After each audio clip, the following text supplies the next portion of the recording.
ओम नमः शिवाय। जय माता दी, जय गुरुदेव। लोग इस समय पूछ रहे हैं कि जो नए साधक हैं विशेषकर वो पूछते हैं कि हम कौन सी साधना करें जिसमें हमें शीघ्रता से सफलता मिले। तो मैं आज आप लोगों को इसका स्पष्ट जवाब देना चाहता हूँ। और लोग ये भी पूछते हैं कि गुरुजी हमारे ईष्ट कौन है, ठीक है ना। तो सबसे पहली बात ये कि हमें साधना वही करनी चाहिए जिस ईष्ट के प्रति या जिस शक्ति के प्रति हमारा विशेष प्रेम हो। हर व्यक्ति के अंदर किसी न किसी, या तो शिव जी को मानेगा या नारायण को मानेगा या कृष्ण को मानेगा या हनुमान को मानेगा या राम भगवान को मानेगा या दुर्गे माता को मानेगा या 10 महाविद्या में से किसी भी एक शक्ति के प्रति विशेष स्नेह होता है। अगर आपके मन में जिस शक्ति के प्रति स्नेह है, आपको उस शक्ति के अधीन ही रहना चाहिए, क्योंकि आपका उस शक्ति के प्रति जो प्रेम है वही वो शक्ति को खींच के लाएगा। इसलिए किसी भी साधना में अगर आपको शीघ्रता से सफलता चाहिए तो आपको वही साधना प्रारंभ करनी चाहिए जिस शक्ति के प्रति आपका बहुत शुरू से प्रेम और लगाव रहा हो। अगर आप ऐसा करेंगे तो आपको उस साधना में सफलता जरूर मिलेगी, ये हमारा आपसे वादा है।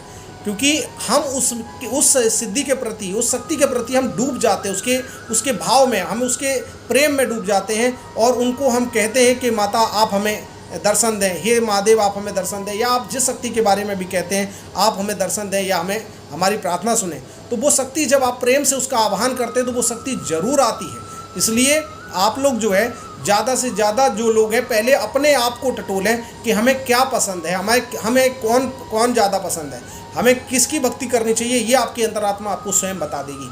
आपके मन में जो भी चेहरा दिखे, आंख बंद करके 2 मिनट बैठो और जिसके लिए भी तुम्हारे भाव सबसे ज़्यादा दिखाई दें, बस उसी की साधना में डूब जाना चाहिए।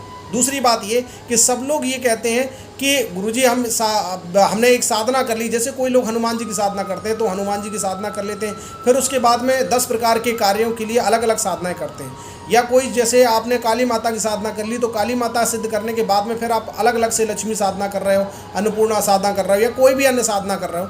तो आपको ऐसी कोई आवश्यकता ही नहीं है। आप एक को पकड़ लो और जिससे आपको प्रेम है वो आपको, ऐसी कोई ब्रह्मांड की चीज़ नहीं है जो वो आपको लाकर ना दे सके, ठीक है। अगर आप उसके भाव में हैं, आपकी हर तरीके की वो चीज़ वो सहायता करेगी और एक शक्ति को साध लोगे तो सब कुछ मिल जाएगा। अगर आप डाल पर और पात पर चलोगे, चलो इसको आज सिद्ध करते हैं, आज इसको सिद्ध करते हैं, आज उसको सिद्ध करते हैं, और चारों जगह पर क्या होता है कि आपकी ऊर्जा डिवाइड हो जाती है, बढ़ जाती है और आप किसी भी चीज़ को प्राप्त नहीं कर पाते।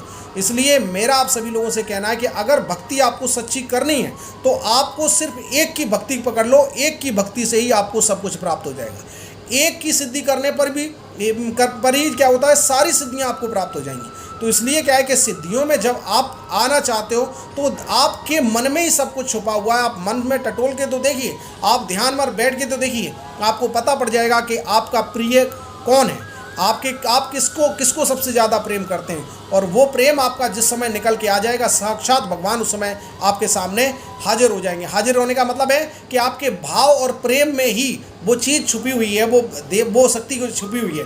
तो एकदम साक्षात का मतलब हो जाता है कि हम उनमें डूब गए तो वो हमारा साक्षात्कार ही है। मन में जो उनके प्रति भाव है, साक्षात्कार होने के लिए आपको ऊर्जा बनानी पड़ती है और ऊर्जा बनाओगे और ऊर्जा बहुत ज़्यादा जप करने से होती है। और जब आपके सही संख्या में पहुंच जाएंगे तो आपके साक्षात्कार भी पूर्णतः हो सकते हैं, ठीक है।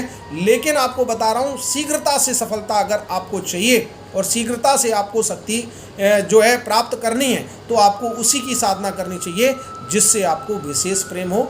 वही आपका ईष्ट है, जिसको आप सबसे ज़्यादा प्रेम करते हैं वही ईष्ट है। कुंडली में कुछ भी लिखा हो वो बात अलग है, लेकिन क्या होगा कि जिसकी भक्ति से आपको सब कुछ प्राप्त हो सकता है, वो कुंडली में कोई भी स्वरूप लिखा हो उसी का स्वरूप वो बन जाएगा, ठीक है। और आपको सिद्धि और साधना में सफलता प्राप्त होगी, ठीक है।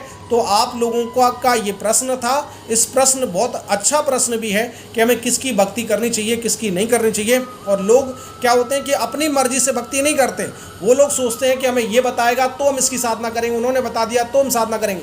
पहले आपके अंदर जिसके भाव हों वो व्यक्त कर दो। गुरु को भी बता दो कि आप गुरुजी आज तक हमने इनकी साधना की और हम इनकी साधना करना चाहते हैं। तो गुरु आपको वही मंत्र दे देगा जिस मंत्र के माध्यम से आपका कल्याण हो जाएगा, ठीक है। आपके जीवन में उन्नति आ जाएगी, आपको सब कुछ उसके माध्यम से प्राप्त हो सकता है। भक्ति करने वाला व्यक्ति कितना भी जॉब करे, कितना भी नौकरी करे, कुछ भी करे, लेकिन उसका जीवन जो है बड़ा सुखमय हो जाता है। उसको जिस प्रकार के भी लोग जो उसके सामने बैठेंगे ना, तो जो गलत भी बोलना चाहेगा वो उसके सामने गलत नहीं बोल पाएगा, क्योंकि भक्ति करने से आंखों में एक अलग तरीके का तेज आ जाता है, और जिससे भी आंखें मिला देता है तो वो व्यक्ति अपने आप ही आंखें नीची कर लेता है, ठीक है। तो और उसके प्रतिभाव से समर्पित हो जाता है कि हाँ ये व्यक्ति अच्छा है। और जिसके अंदर नकारात्मकता भरी होती है वो किसी के सामने कितनी भी अच्छी बात करे, वो उसकी अच्छी बात किसी को भी अच्छी नहीं लगती, हर व्यक्ति उसको दुश्मन की तरीके से ही देखता है। इसलिए बेटा भक्ति करोगे तो जीवन में हर प्रकार की उन्नतियाँ, हर प्रकार की सफलताएँ आपको प्राप्त होंगी, ठीक है। तो आप भक्ति में डूबे,